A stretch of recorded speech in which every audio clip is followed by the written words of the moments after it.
182 peserta telah memasuki Tenkaichi Budokai yang ke-22, dan dari babak penyisihan ini telah ada 8 peserta yang berhasil lolos.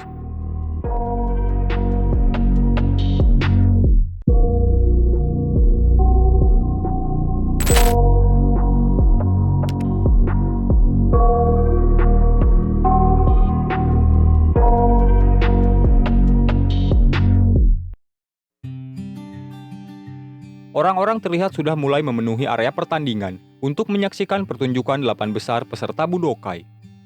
Lance juga tampak sudah kembali ke mode normal, setelah sebelumnya ia membawa teman-temannya ke barisan paling depan dengan mode barbar miliknya.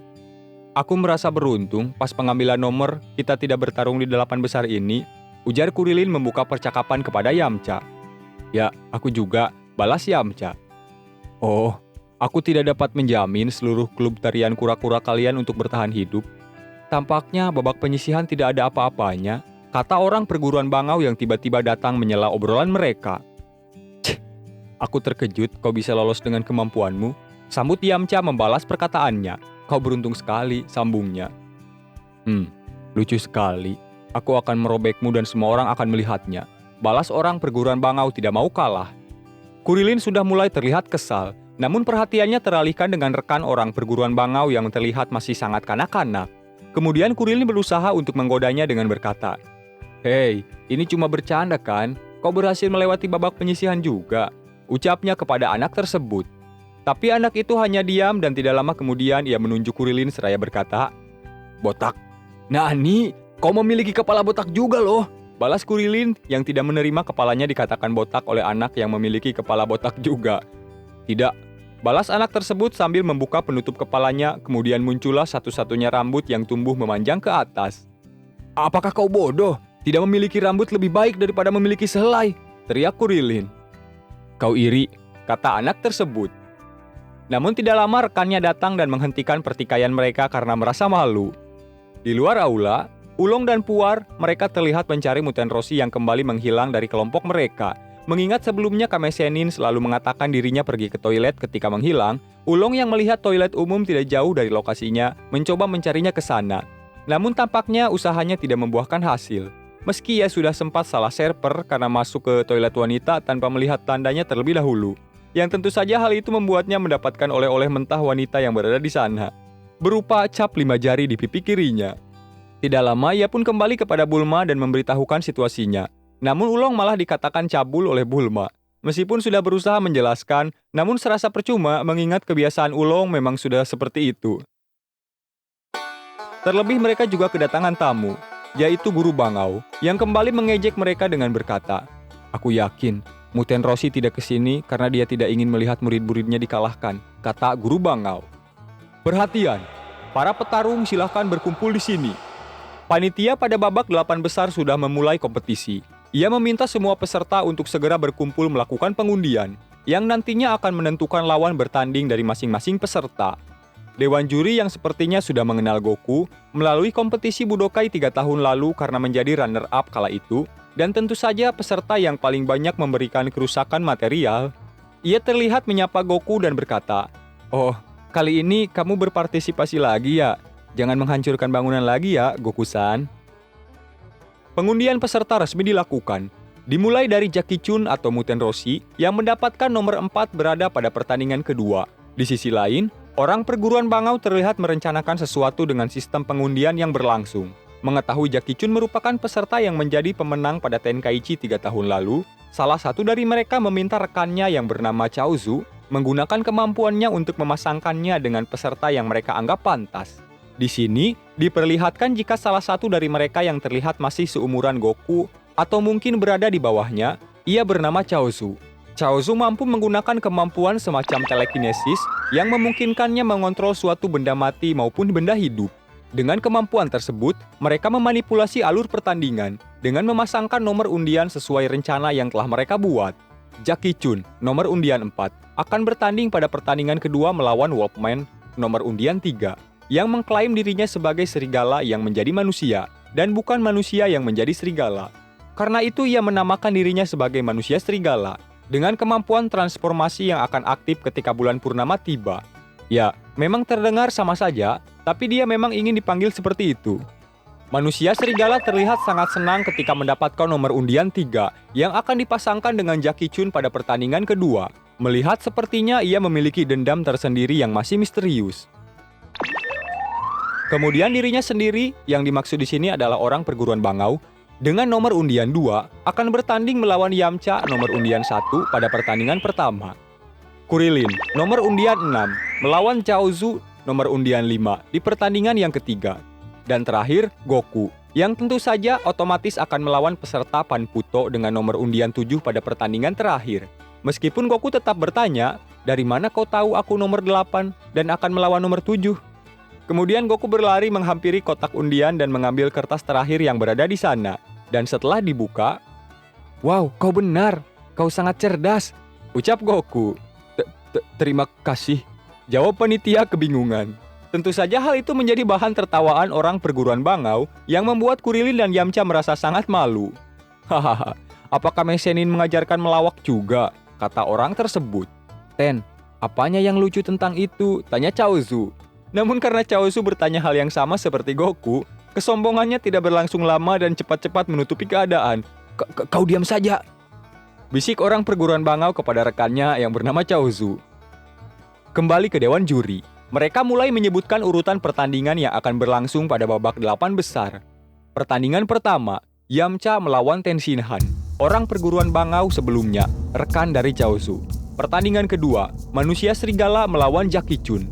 Pertandingan ketiga, Chaozu melawan Kurilin. Pertandingan keempat, Panputo melawan Son Goku. Ketika nama kalian disebut, silahkan menuju ring yang ada di luar. Bilang kalau ada yang mau makan sebelum pertandingan dimulai. Tambah panitia sambil melihat ke arah Goku. Mengingat 3 tahun sebelumnya Goku meminta sendiri untuk makan sebelum pertandingannya dimulai. Fu, jawab Goku, yang kembali menjadi bahan lelucon orang-orang perguruan Bangau. Hehehe. Tidak satu pun dari kalian yang mempunyai harga diri, ucap Tenshinhan memanasi Yamcha dan Kurilin. Tak satu pun dari kita harus bertarung di babak pertama, ucap Kurilin yang terlihat senang dengan hasil undiannya yang ia anggap seolah benar-benar kebetulan. Mereka tidak tahu saja jika semua itu telah disetting Tien dan Chaozu menggunakan kemampuan psikis. Terkadang kebetulan ini terjadi, balas Jackie Chun.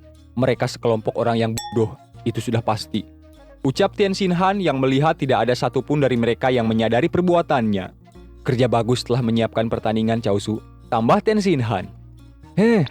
Ucap Chaozu sambil memamerkan kemampuan telekinesisnya dengan menerbangkan kertas-kertas nomor undian, yang tentu saja membuat panik Tenshinhan karena tentu saja hal itu akan disadari orang lain. Kau bodoh, hentikan itu, ucap Tenshinhan panik. Beruntung tidak satupun di sana yang melihat kejadian itu. Di luar aula, penonton sudah sangat ramai menantikan dimulainya pertandingan. Kemana orang tua yang cabul itu menghilang?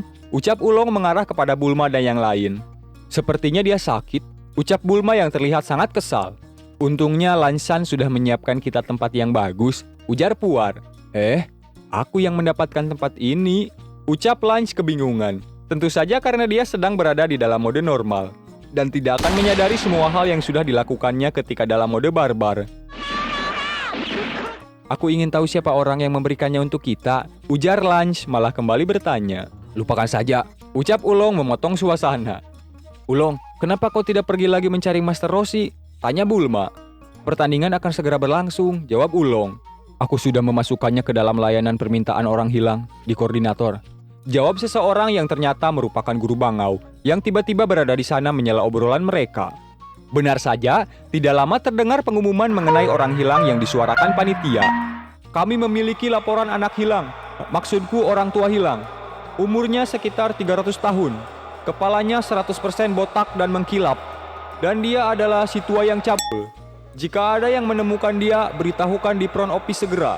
Kira-kira bunyi pengumumannya seperti itu. Wah, memang sesat guru Bangau ini. Memberikan ciri-ciri orang hilang dengan sangat mendetail. Wah, apakah dia berbicara tentang kakek? Ucap Goku yang mendengar pengumuman tersebut dari ruang makan. Kedengarannya seperti ciri-ciri Muten Roshi, ujar Kurilin yang juga mendengarnya dari dalam aula. Apa dia tersesat lagi ya? Jawab Yamcha. Tentu saja Jackie Chun yang merupakan Muten Roshi itu sendiri menjadi sangat kesal sendiri dan berteriak-teriak tidak jelas. Aku tidak melihatnya, tidak sama sekali, teriaknya dengan emosi. Tentu saja Bulma dan yang lainnya sangat kesal dan tidak menerima karena tindakan guru bangau yang menjabarkan ciri-ciri Muten Roshi dengan begitu kasar. Namun mereka juga tidak bisa menjawab ketika guru bangau berkata, "Aku akan senang jika kau bisa menjabarkan sifat-sifat baik tentangnya," ujar guru bangau seolah bertanya kembali kepada mereka. "Benar juga, memang agak sulit memikirkannya." Ucap Ulong begitu saja. "Semuanya, maaf membuat Anda menunggu. Turnamen Tenkaichi ke-22 sekarang akan segera dimulai. Dari 182 peserta yang masuk ke babak penyisihan, hanya 8 pesaing yang berhasil lolos. Para peserta akan berjuang habis-habisan dalam turnamen bela diri ini. Siapa yang paling kuat nantinya? Siapa yang akan membawa pulang hadiah 500.000 jeni? Aturan pertandingan dari turnamen ini adalah peserta akan kalah jika ia keluar dari ring, pingsan dan tetap berbaring dalam hitungan 10 atau menyerah." Suara genderang mulai dibunyikan, menandakan pertandingan babak 8 besar telah berlangsung. Kalau begitu, mari kita mulai dengan pertandingan pertama. Peserta Yamcha melawan peserta Tien Han. Silahkan memasuki arena. "Setelah ini, aku tidak akan mendengar mulut besarmu lagi," kata Yamcha kepada Tien Han. "Oh, karena kau akan menendang mulut besarku," jawab Tien Han dengan nada bertanya. Keduanya mulai memasuki arena pertandingan. Kemudian Dewan Juri memperkenalkan identitas mereka kepada penonton.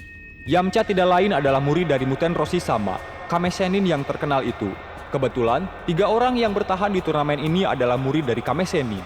Dan Tien Han adalah murid pesaing dari Kame Sennin sama, Tsuru Sennin, Kren Hermit. 2 muridnya bertemu di turnamen ini juga. "Jangan bandingkan aku dengan brengsek itu," ucap guru bangau dan Master Roshi bersamaan. "Mari kita mulai pertandingannya." Suara lonceng dibunyikan menandakan dimulainya pertandingan Tien Han melawan Yamcha. Keduanya mulai terlihat memasang kuda-kuda masing-masing, bersiap melakukan serangan. "Hihihi, orang itu akan menjadi penurut," ucap Kurilin. Yang dimaksud Kurilin adalah Tien Han. "Tidak, dia kuat," balas Goku menanggapi ucapan Kurilin. Membuat Kurilin sedikit bingung dengan pernyataan yang diberikan Goku.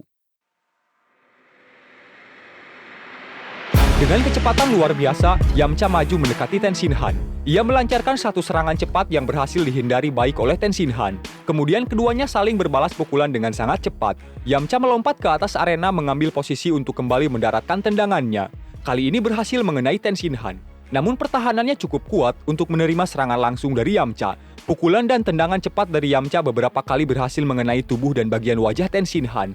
Namun dalam satu kesempatan, Tien berhasil membalikan keadaan, membuat Yamcha cukup kewalahan dengan runtutan pukulan cepat yang dilakukan Tien. Perlahan tapi pasti, pukulan beruntun dari Tien Han membuat Yamcha sedikit terdesak. Dan sebuah pukulan langsung dari Yamcha berhasil membalikan keadaan dan memukul mundur Tien Han. Luar biasa, ucap Kurilin menyaksikan pertandingan Yamcha dan Tien Han yang tidak ia ekspektasikan sebelumnya. "Mereka berdua benar-benar hebat," ujar Goku.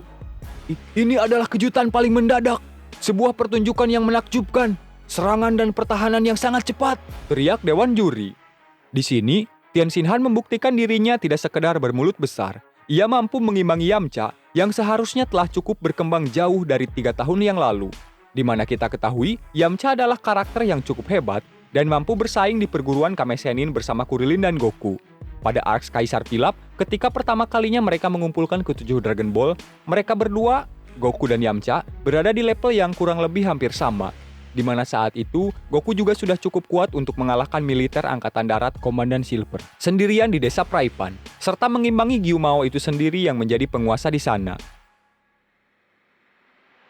"Orang ini ternyata lebih baik daripada yang aku bayangkan," ujar Yamcha bergumam sambil mengusap keringat kecil di pipi kirinya. "Aku tidak tahu ada orang kuat seperti ini. Tampaknya dia tidak asal bicara. Ini sudah lama sejak aku melawan orang sesulit ini," ucap Tien Han juga bergumam selepas pertarungannya. Tampaknya Tien juga mengalami hal yang sama. Ia tidak mengekspektasikan lawannya bisa bersaing melawan dirinya, atau bahkan mungkin sejak awal ia sudah mempunyai pikiran jika dirinya sudah cukup kuat dan tidak mempunyai saingan yang berat, selain lawan terdahulunya yang pernah ia temui. Ini menunjukkan jika keduanya masih berada di tahap arogansi yang tinggi. Mungkin lebih tepatnya terlalu percaya diri dengan kemampuan masing-masing dan sedikit mengabaikan analisis terhadap lawan yang sebenarnya ini sangat penting. Terlihat dari Tien yang sebenarnya pernah bertemu dengan Goku dan bahkan ia sempat bentrok dengannya. Ya, memang saat itu Goku dalam keadaan lapar, jadi tidak bisa mengeluarkan kemampuannya secara penuh, terlebih ia juga tidak berniat bertarung pada saat itu. Namun dari pertemuan pertamanya, Goku sudah mengetahui kemampuan lawan yang mempunyai potensi cukup hebat. Berbeda dengan Tienz yang banyak terlihat meninggikan dirinya sendiri serta menyepelekan potensi lawan. Yang sebenarnya ini sangat berbahaya bagi seorang petarung.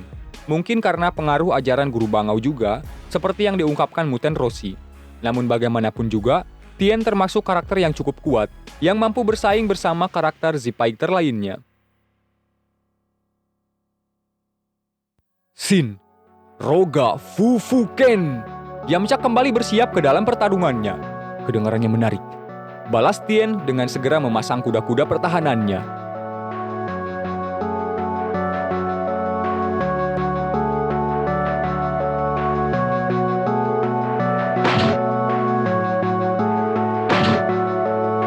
Yos, sekian untuk cerita kita kali ini. Pertandingan pertama Tenkaichi di babak 8 besar ini dibuka dengan pertandingan yang cukup menarik antara Yamcha dan Tien Shinhan. Di sisi lain, Yamcha adalah karakter kuat yang kita semua sudah tahu debutnya bersama Goku dan Kurilin, ditambah hasil pelatihannya selama 3 tahun terakhir di Kame House. Shin Roga Fufuken menjadi istilah baru yang diucapkan pada pertunjukan pertamanya. Namun di sisi lainnya, Tien juga merupakan karakter baru yang ditunjukkan mempunyai kekuatan cukup hebat dan masih mempunyai potensi yang belum ia tunjukkan. Sekian untuk cerita kita kali ini. Tunggu kelanjutannya. Terima kasih yang sudah mendengarkan. Jangan lupa beristirahat dan selamat malam.